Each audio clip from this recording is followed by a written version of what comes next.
जाने के कारण आपको उसका पाप नहीं लगेगा उसके दुर्गुणों को छिपाने का। स्त्री सुनर्म विवाहे चा वृत्त्यर्थे, उस वृत्ति में व्यापार में। बलदेव 5 रुपया की चीज 10 रुपया में बेचो, शुक्राचार्य जी कहते हैं व्यापार है, उससे हमारी जीविका चल रही है, इसलिए उसमें पाप नहीं लगता। प्राण संकट है, जब हमारा प्राण कहीं संकट में आ जाए तो झूठ बोल दो, अपने प्राण की रक्षा करो, पहले जान बचेगी तब धर्म कर लोगे बाद में। गो ब्राह्मणार्थे हिंसायाम, किसी गौ की हत्या हो रही है, किसी ब्राह्मण का अपमान हो रहा है और आपके झूठ बोलने से बच जाए तो आप झूठ बोल दो, आपको पाप नहीं लगेगा। शुक्राचार्य जी ने कहा। पर उसने राजा बलि ने कहा महाराज अब ये सब मेरे पास लागू नहीं होते हैं, मैं तो दान दूंगा। और अंत में राजा बलि ने वामन भगवान ने 3 पग भूमि में सब कुछ ले लिया है, चौथा जो 2 पग में लिया है, तीसरा पग उन्होंने कहा कहां रखूं, तो शीश झुका दिया, भगवान ने शीश में रख दिया। इससे बड़ा धन्यवान कौन होगा? जिसके शीश पर भगवान के चरण पहुंच जाए तो फिर उससे बड़ा धनवान कोई हो सकता है क्या? भगवान ने उसे सुतल लोक का राजा बनाया है, राजा बलि के यहाँ उसकी कृपा किया है। भगवान यही करते हैं, क्या करते हैं? मस कही करही विरंच प्रभु अजहि मसकते अस समर्थ रघुनायक भजहि जीव जे धन्य। भगवान राजा से रंक बनाते हैं और रंक से राजा बनाते हैं, इसलिए कभी अपने ऊपर अभिमान मत करना, अहंकार मत करना कि ये सब हमने किया है, क्योंकि भगवान का जो चक्र है वो कब घूम जाए वो पता नहीं। बोले वृंदावन बिहारी लाल की जय। भगवान खड़ा भगवान भगत घर जय हो। तेरा होगा कि जुग जुग तेरी रहेगी शान, भगत भर दे भगत भर दे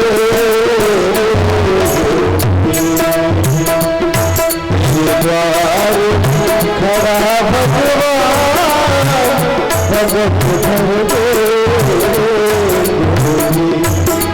भगत भर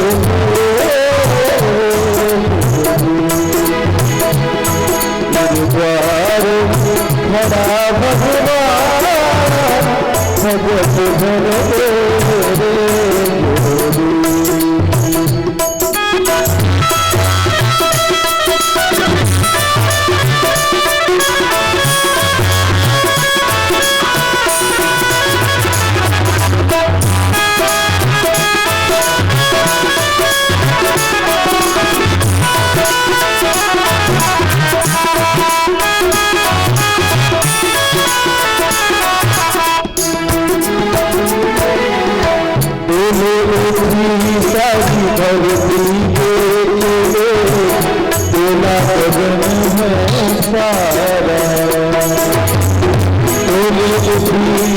सारी धरती देखे बोला गगन है सारा,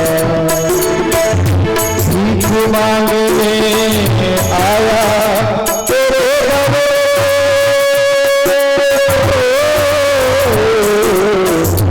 भीख मांगने आया तेरे घरे, जगत का पालन हरा जगत का पालनहार। मैं आज तेरा मेहमान होकर जिसे तेरा पहचान, भगत भर दे भगत भर दे तेरे द्वार खड़ा भगवान भगत भर दे भगत भर दे।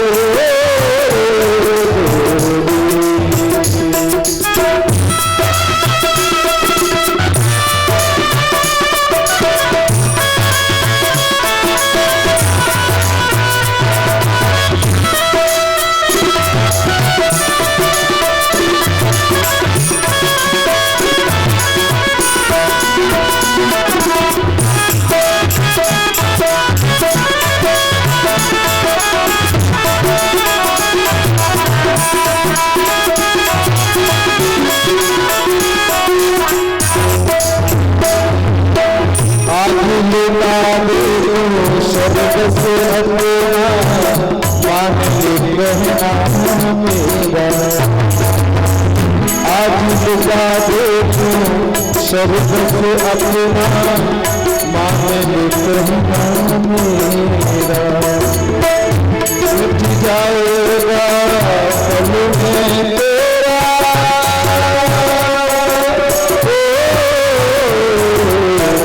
मिट जाएगा पल में तेरा, जन्म जन्म का तेरा की जय हो।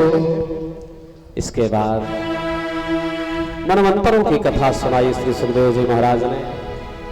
मनवंतरों की कथा के बाद सूर्य वंश के विस्तार वृक्ष का वर्णन किया है। सूर्य वंश का वर्णन इतना बड़ा है कि अगर शेषनाग 100 मुखों से 100 वर्ष तक गाएं तो नहीं गा सकते, पर मर्यादा है भागवत जी की।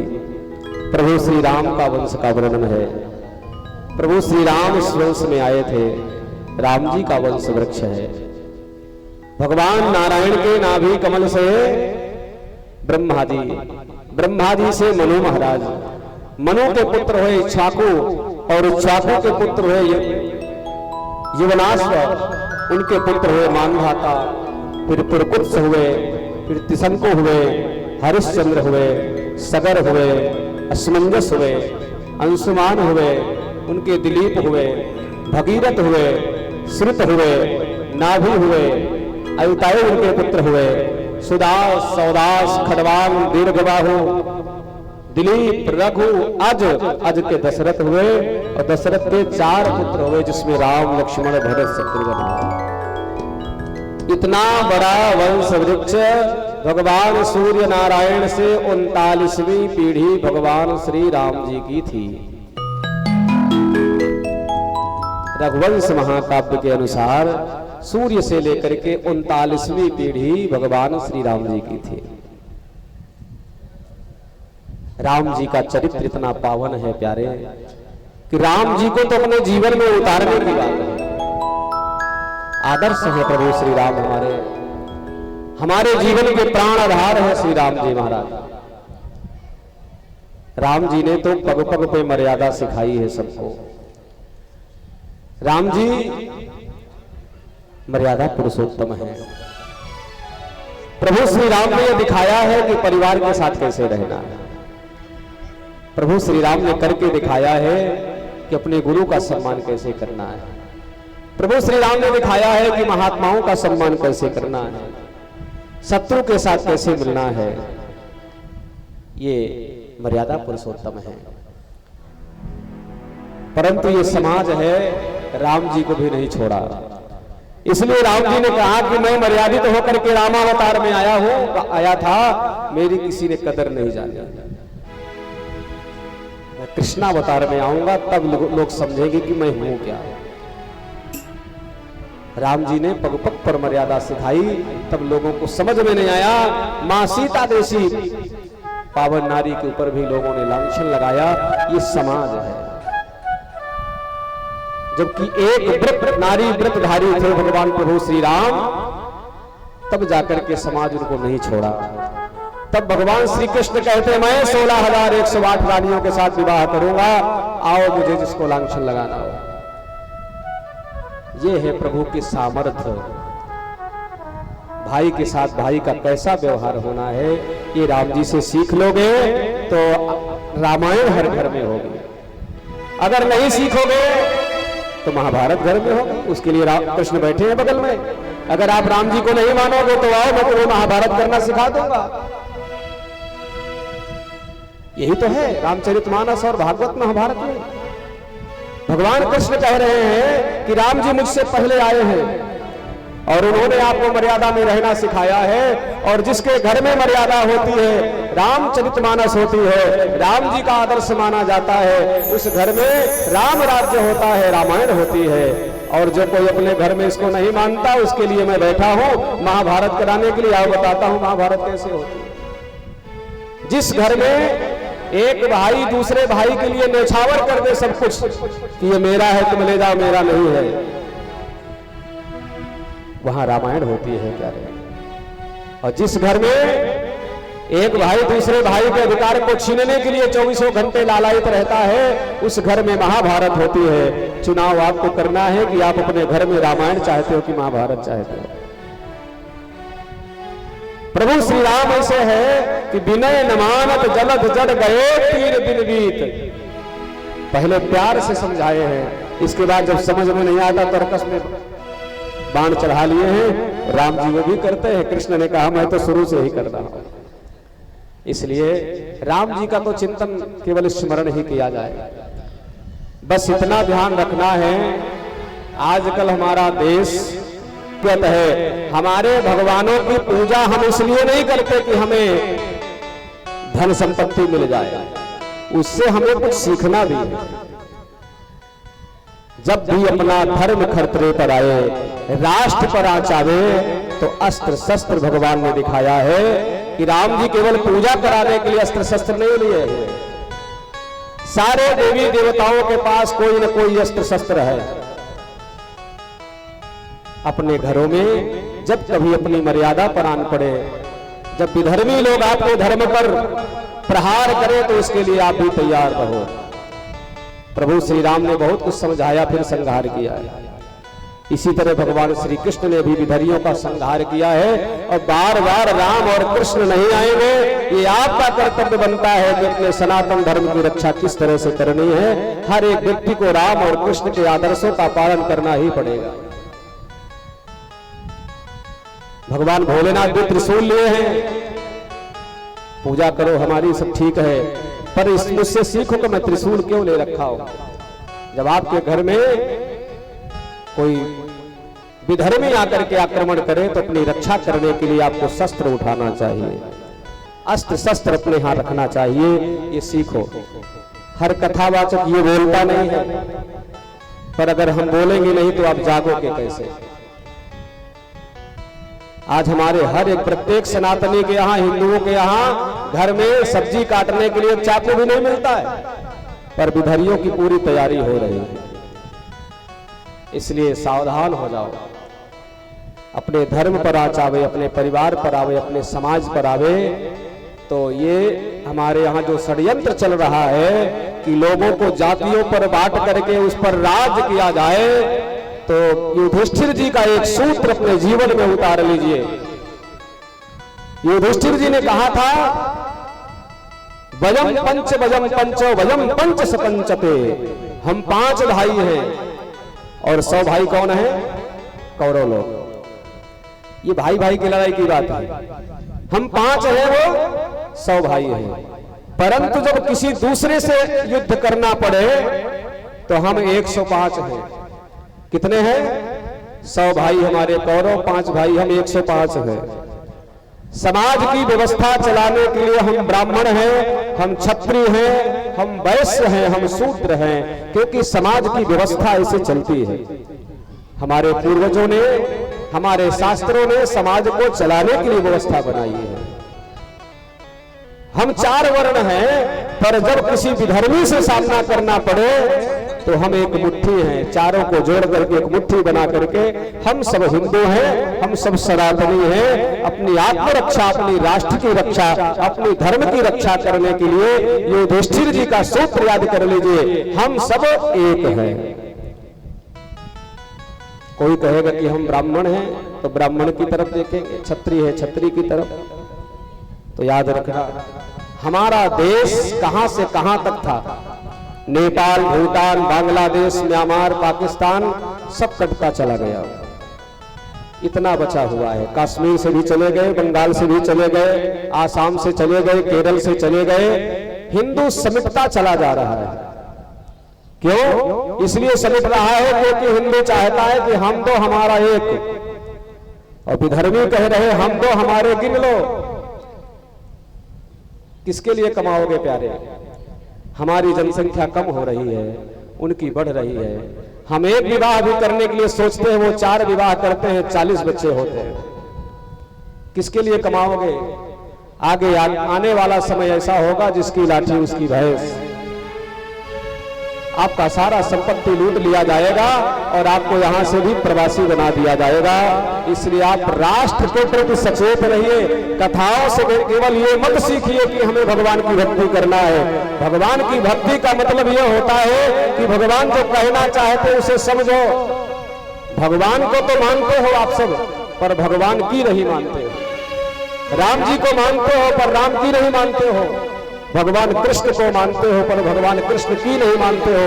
वो कहना क्या चाहते हैं? काल यवन को संहार किया है भगवान कृष्ण ने। इसलिए जब जब हमारे धर्म विधर्मियों का आक्रमण हुआ है और सनातनी बटा है, तब तब हम लोग पलायन करते दिखे हैं। इसलिए सचेष्ट हो जाओ। इस समय हमारा देश बहुत विकट परिस्थितियों से चल रहा है। आगे आने वाली पीढ़ियों को बहुत सावधान होने की आवश्यकता है। बोल वृंदावन बिहारी लाल की जय हो। इसके बाद भगवान कृष्ण की कथा, क्योंकि समय हो रहा है। फिर सूरसेन, और सूरसेन के वसुदेव हुए। वसुदेव जी के यहाँ भगवान का अवतार हुआ था। केवल नाम मात्र गिनाया जाता है, क्योंकि इनके वंश की परंपरा को कथा सुनाने के लिए हमको 4 महीने चाहिए। 7 दिन में फिर पूर्ण नहीं हो सकते। तो जब भगवान कृष्ण ऐसे हैं, उन्होंने प्रश्न किया गुरु जी से, गुरुदेव हमने बहुत राजाओं की कथा सुन लिया, अब हमें उसकी कथा सुनाइए जिसने हमारी गर्भ में रक्षा किया था। हमें उसकी कथा सुनाइए जो हमारे पूर्वजों के साथ महाभारत में ऐसे वो विजय दिलाए थे जैसे किसी गाय के खुर को लांघ जाता है। तो सुखदेव जी ने कहा, राजन 4 दिन हो गया, तुमको भूख लग गई होगी, प्यास लग गई होगी, इसलिए कुछ पानी पी लो, जलपान कर लो, फिर कथा सुनाते हैं। तो राजा परीक्षित ने कहा, गुरुदेव नैषापि दोषः चुनमां त्यक्तोऽहमपि बाधते पिबन्तं तन्मुखाम्भोज अच्युतं हरि कथामृतम्। आपके द्वारा मुख से निकला हुआ एक एक जो अमृत रूपी वचन है ना, उसके द्वारा ना मुझे भूख लग रही है और ना ही मुझे प्यास लग रही है। आप केवल भगवान की मुझे कथा सुनाइए। तब भगवान ने कहा है कि देखो, जब ये पृथ्वी अत्यंत बोझ भार से बोझिल हो गई, इसमें अत्याचार, पापाचार, दुष्टाचार, भ्रष्टाचार होने लगा, तब पृथ्वी को लगा कि अब मुझे असहनीय पीड़ा होती है, मैं अब सहन नहीं कर पाऊंगा। तब ये पृथ्वी गाय का रूप धारण करके ब्रह्मा जी के पास गई, अपनी करुणा सुनाई कि मैं अब सहन नहीं कर पा रही हूं, इतना ज्यादा अत्याचार मेरे ऊपर हो रहा है। तब उस गाय रूपी पृथ्वी को लेकर के ब्रह्मा जी भगवान नारायण के यहां वैकुंठ को गए, प्रार्थना किया। भगवान नारायण का दर्शन तो नहीं हुआ, पर आकाशवाणी हो गई कि ब्रह्मा जी बहुत जल्दी मैं वसुदेव के यहाँ अवतार लूंगा, आप भी हमारी प्रिया के लिए, राधा जी के लिए आप सब लोग जाकर के ब्रजमंडल में अवतार लीजिए। वसुदेव गृहे साक्षात् भगवान पुरुषः परः जनिष्यते तत्प्रियार्थं संभवन्ति सुरस्त्रियः। आप जाइए और सब लोग अपने अपने शक्तियों के साथ अवतार लीजिए। तो यहाँ पर ब्रजमंडल में भगवान ने 84 कोष का ब्रजमंडल राधा रानी के लिए उतार करके रख दिया। राधा रानी ने कहा, मैं इसके बिना नहीं रह सकती। तो भगवान ने कहा, चलो 84 कोष का ब्रजमंडल इस धराधाम में अवतरित हुआ। यहाँ पर सारे देवता अवतार लेने लगे पर्वत के रूप में। यहाँ पर श्रीधाम वृंदावन कौन कौन से लोग गए, जरा हाथ उठाएं तो मैं देखना चाहता हूं। कितने लोग गए हैं वृंदावन, जरा हाथ उठाइए। राधे राधे। जाना भी नहीं चाहते आप लोग? आपको नहीं लगता कि हमें भी एक बार जाना चाहिए? जो हम भागवत में सुन रहे हैं उन्हें अपने आंखों से देख कर आए। मतलब चित्रकूट वाले कहीं जाएंगे नहीं, वृंदावन तो बिल्कुल नहीं। कभी अवसर लगे तो एक बार वृंदावन जरूर जाओ।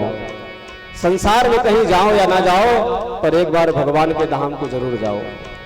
क्योंकि जो हम कथा सुना रहे हैं ना, वो केवल लिखा नहीं है, वहां भगवान आज भी दिखाई देता है कि मेरे प्रभु ने यहाँ जन्म लिया, यहाँ कंदुक खेला, यहाँ श्री दामा के साथ गेंद खेल रहे थे, यहाँ पर वो गौचारण करने जाते थे। सारी लीलाएं श्री धाम वृंदावन में आज जीती जाती दिखी। रासलीला भगवान ने कहाँ किया है, उस जाकर के देखो निधिवन को। निधिवन में आज भी वो वृक्ष है, आहा छोटे छोटे वृक्ष हैं, क्या दर्शन का आनंद है। तो कभी जाना बांके बिहारी जी के पास, घर के गृहस्थी से थोड़ा सा समय निकाल करके एक बार जरूर जाओ वृंदावन और दर्शन करके आना। पर्वत के रूप में 3 देवताएं हैं वहां पर। बरसाना में जो पर्वत है वो ब्रह्मा जी है, नंदगांव में जो पर्वत है भगवान भोलेनाथ हैं, और जो गिरिराज जी है ना गोवर्धन, वो भगवान विष्णु है। तो ब्रह्मा विष्णु महेश पर्वत के रूप में वहां स्थापित है, इसलिए एक बार दर्शन जरूर करना। अब यहां पर उग्रसेन के जो पुत्र है कंस, उनका इतना अत्याचार बढ़ा हुआ था। सब जगह जब नाम खराब होने लगा तो लोग उसको दुत्कारने लगे, ये धूर्त है, दुष्ट है, भोज नाम पे कलंक है। उसको लगा कि नाम खराब हो रहा है, अब ऐसा कुछ कार्य करना चाहिए जिससे हमारा कुछ तो नाम आए। तो अपनी चचेरी बहन का विवाह करने की सोचा। देवकी उसकी चचेरी बहन थी, और किसके साथ करने जा रहा है, वसुदेव के साथ, अपना जो बहुत प्रिय मित्र है वसुदेव। विवाह किया, बड़े धूमधाम से किया, दास दासियां दिया, अच्छे ढंग से विवाह करने के बाद विदा करने जा रहा है, तभी देवताओं से नहीं रहा गया। अगर ये साधु बन जाएगा तो भगवान ने कहा था हमें आना है, तब कैसे होगा, सब बेकार हो जाएगा। अब देवताओं ने आकाशवाणी कर दिया, अरे कंस, जिस बहन को तो इतने प्रेम से ले जा रहा है ना विदा करने, इसी का 8वां गर्भ तुम्हारी मृत्यु का कारण बनेगा। अब सारा शराफत का चोला उतार करके रख दिया, तलवार उठाया, देवकी को मारने को तैयार हुआ। वसुदेव जी ने हाथ पकड़ करके अपनी पत्नी की रक्षा किया। उन्होंने कहा, अरे कंस, तुम इतने बड़े भोजराज राजा कंस और अपनी सगी बहन को मारने जा रहे हो, और तुम्हें संसार में कैसी कीर्ति मिलेगी। पति, मैंने कल बताया था ना, पति इसी को कहते हैं जो अपनी पत्नी की चारों तरफ से रक्षा करे। आज वसुदेव जी ने सोचा कि प्रथम कर्तव्य है कि मैं अपनी पत्नी की रक्षा करूं, इस दुष्ट से बाद में निपटेंगे। तुम्हें इसके 8वें गर्भ से भय है ना, हम हैं ना। आप जानते हो कि वसुदेव कभी झूठ नहीं बोलता। इसकी जितनी भी संतानें होंगी मैं आपको ला करके दूंगा, ये मैं वचन देता हूं आपको। उसने कहा ठीक है, इसको मानूंगा नहीं, पर आपको कारागृह में बंद करूंगा। और जैसा आप जानते हैं कि वसुदेव जी और देवकी को दोनों को कारागृह में बंद किया है। और विधि की ऐसी संरचना होती है कि देवकी को प्रथम कीर्तिमान नाम का पुत्र हुआ है। कुछ दिनों के बाद वसुदेव जी लेकर के पहुंचे हैं कंस के पास। लो कंस, मैं अपने दिए हुए वचन के अनुसार प्रथम पुत्र लेकर के आया हूं, आप इनको जो कहें, जो आप करना चाहे कर सकते हैं, क्योंकि मैंने आपने एक वचन दिया था। कंस को बड़ी दया आई।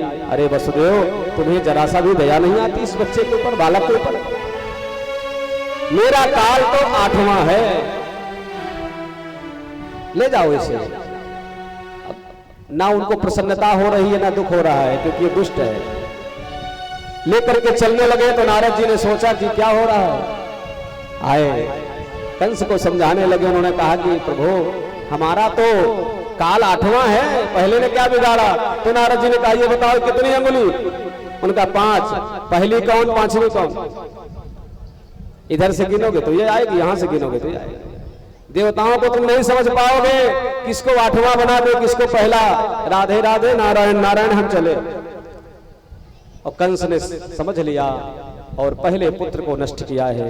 धीरे धीरे करके 6 पुत्रों को मारा है उसने। 7वें का जब गर्भ आया तो 7वें में भगवान बलराम जी आए, शेषनाग के अवतार। इनको नारायण ने माया विद्या के द्वारा इनको प्रत्यारोपित किया है। रोहिणी के गर्भ में जो नंद बाबा के यहाँ रहती है, और बलराम जी का अवतार वहां होता है। 8वां गर्भ जब देवकी को आया तो 8वां गर्भ आते ही देवकी जी के स्वरूप का कुछ परिवर्तन हुआ, सुंदर स्वरूप हुआ है मां का। सारे देवता भी दर्शन करने के लिए लालायित रहने लगे। नित्य प्रति दर्शन करने के लिए कोई न कोई देव पधार रहे हैं। कारागृह में आकर के सारे देवता लोग आकर के उनको गर्भ स्तुति के रूप में भगवान की प्रार्थना करते हैं।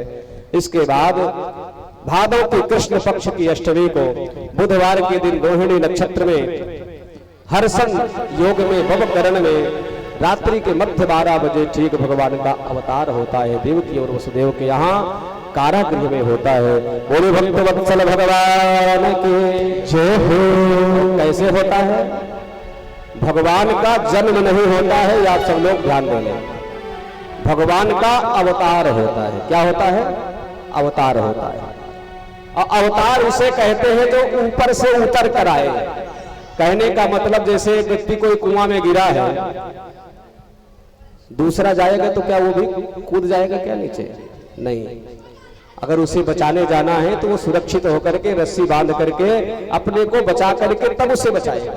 तो जो ऊपर से उसे बचाने के लिए आ रहा है, सुरक्षित होकर के वो अवतार ले रहा है। कहने का मतलब परमात्मा कभी जन्म नहीं लेते हैं, प्रकट होते हैं। इसलिए मां कौशल्या के सामने जब राम जी आए तो भय प्रगट कृपाला दीन दयाला कौशल्या हितकारी भय प्रकट कृपाला, यानी प्रकट हो गए। इसी तरह मां देवकी के सम्मुख जब भगवान आए तो तमद्भुतम बालक मन बुझे क्षणम चतुर्भुजं शंख गदा युधायुधम श्रीवत्स लक्ष्मंगल सौभिप्रस्तुभम पीतांबरम साल्पयोदसौभगम। पीतांबर धारण किए हुए शंख चक्र गदा पद्म लेकर के भगवान चतुर्भुज रूप में भगवान देवकी के सम्मुख प्रकट हुए। मैया आश्चर्यचकित हो गई। ये क्या प्रभु, आप तो बालक बन करके आने वाले थे ना, आप तो मेरे पिता बन करके आ गए।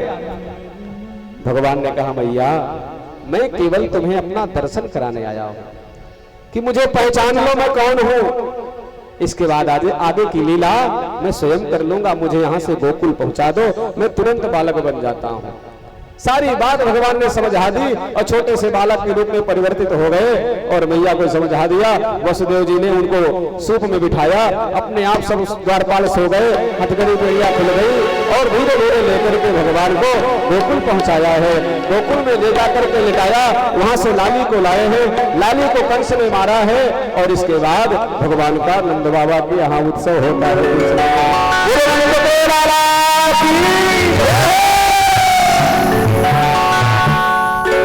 उत्सव कहाँ होता है? नंद बाबा के यहाँ। नंद वही है जो दूसरे को आनंद प्रदान कर सके। इसलिए आइए आप सब लोग नंद उत्सव में सम्मिलित हो जाइए। आज आपके यहाँ बड़े भाग्य से भगवान राम और कृष्ण का अवतार हुआ है, इसलिए आप बड़े भागी हैं। और नंद बाबा के यहाँ उत्सव में हमारे दिनेश भैया जी के साथ आप सब लोग मिलकर के उत्सव मनाएं, बधाई ले और बधाई गाएंगे। खुल गए सारे ताले, क्या बात हो गई, था घनघोर अंधेरा कैसी बात हो गई, जब से जाने गया जब से रवान हो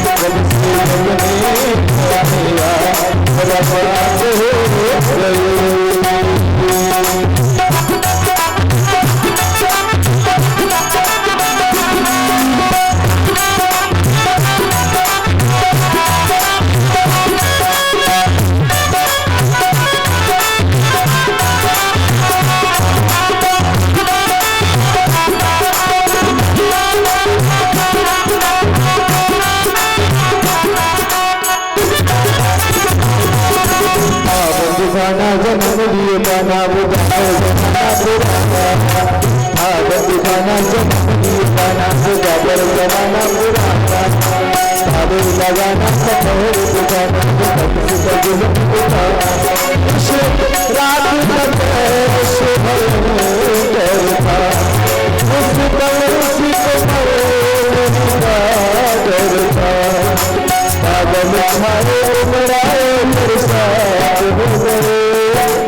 बादल छाए डुमराए बरसात हो गए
और जैसे ही भगवान पहुंचे वहां तो एकदम पुष्पों की वर्षा ना करें, क्योंकि कन्हैया के आंख में या कहीं पर पुष्प लग सकता है, इसलिए थोड़ा समझदारी के साथ बालक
ऐसे आनंद नहीं आ रहा है। जन्मोत्सव हुआ है, आप लोग बैठ गए और तो आप लोग खड़े खड़े होकर के खूब हल्ला मचा रहे थे।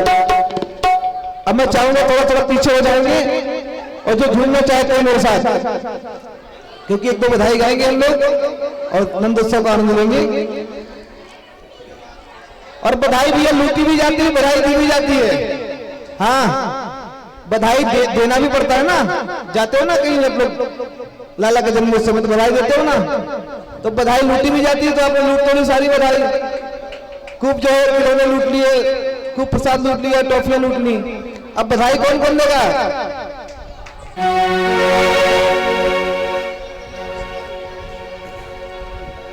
बोल नंद के लाला